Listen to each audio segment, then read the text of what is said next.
In this video, I'm going to talk about gas exchange. This is another thing in the respiratory system that you don't want to overly complicate. It is very simple, okay? So don't add any layers of complexity that you don't need. Gas exchange is driven by diffusion. The gases move from an area of high concentration to an area of low concentration. And if you know that, you can pretty much answer any question I ask you about gas exchange.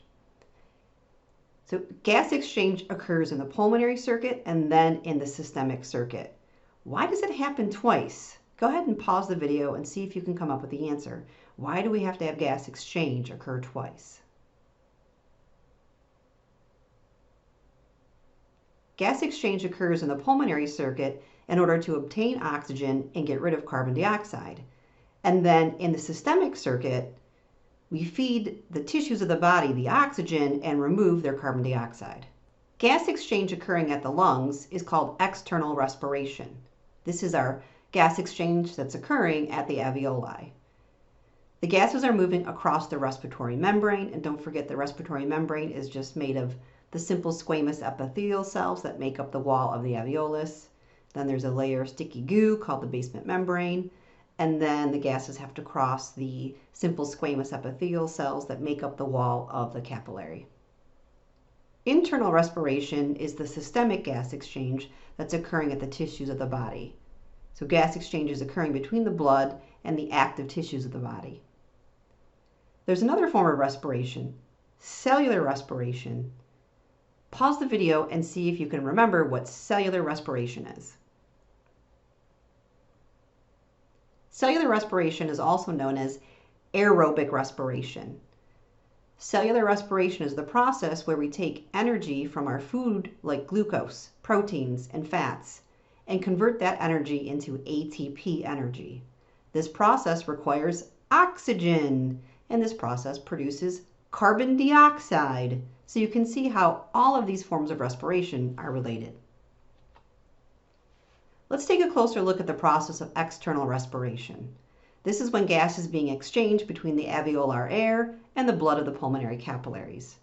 And as I mentioned, it's driven by diffusion. The gases are just moving from an area of high concentration towards an area of low concentration. The blood coming into the pulmonary capillary is used, so to speak, meaning it's oxygen deficient and carbon dioxide rich. The alveolar air, on the other hand, is very high in oxygen and lower in carbon dioxide compared to the blood. So we simply see diffusion of these gases occur. Carbon dioxide moves out of the blood into the alveolar air, and oxygen moves out of the alveolar air into the blood. That's simple. Again, it's being driven by concentration gradient. High O2, low O2, which is why the oxygen moves this way. High carbon dioxide, low carbon dioxide, which is why the carbon dioxide moves this way.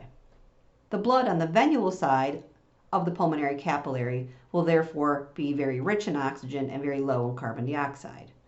That blood will then travel to the heart, the left side of the heart, and then the left side of the heart will pump that into the systemic circuit. When the blood arrives at systemic capillaries, that is where internal respiration will occur. Don't forget, during internal respiration, gas is exchanged between the systemic capillary and the tissues of the body. Of course, the movement of the gas is being driven by diffusion. The blood coming into the systemic capillary has nearly all of the oxygen that it picked up in the lungs. There's very little gas exchange that occurs in the large arteries. So this blood is still very rich in oxygen, and it hasn't picked up very much carbon dioxide either. But once we get to that systemic capillary, we're going to have a lot of exchange occur. This is because the cells of the body are very active. They're doing a lot of cellular respiration. So they are making a lot of carbon dioxide, and they're using up a lot of oxygen. So the cells of the body have high levels of carbon dioxide around them, but the blood coming into the systemic capillary has low carbon dioxide. So the carbon dioxide diffuses from the area of high concentration, the cells of the body, to the area of low concentration, the systemic capillary. The diffusion gradient for oxygen is in the opposite direction.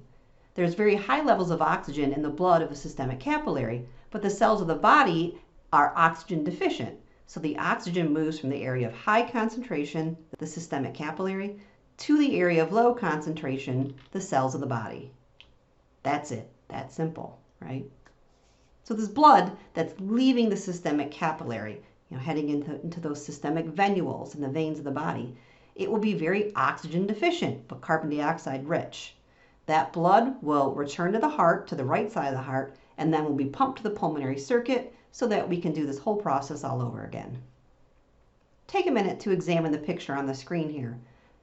I would like you to try to determine whether or not this is referring to internal respiration or external respiration. Go ahead and pause the video and then press play to see if you're right. If your answer was external respiration, you're correct. We can tell based on the direction of the movement of the gases. If carbon dioxide is leaving the blood, that has to be external respiration. If oxygen is entering the blood, that has to be external respiration. We can see definitely a capillary on here because we have a red blood cell. We don't know what that purple blob is, but now we should. There's no label on it, but now we should know what that purple blob is, and that's representing our alveolus, right? Which is taking part in this external respiration. Before we leave the process of gas exchange, I wanted to mention a topic called venous reserve. So venous reserve is referring to the fact that veins can reserve a lot of oxygen. And here we're specifically referring to our systemic veins.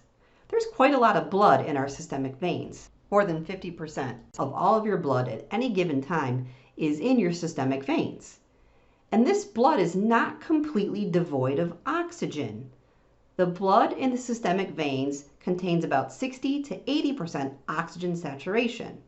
This is different as compared to our systemic arteries, which tend to be between 95 and 100% oxygen saturation. So the veins don't have nearly as much oxygen as the arteries, but they do still have quite a bit, more than half, right? And so we can actually call upon this reserve of oxygen when we need it, right? So if we have a sudden demand for more oxygen in the body, we can pull this blood out of our systemic veins and push it into our systemic arteries where we can deliver the oxygen. This comes in handy when we stop breathing for a short period of time.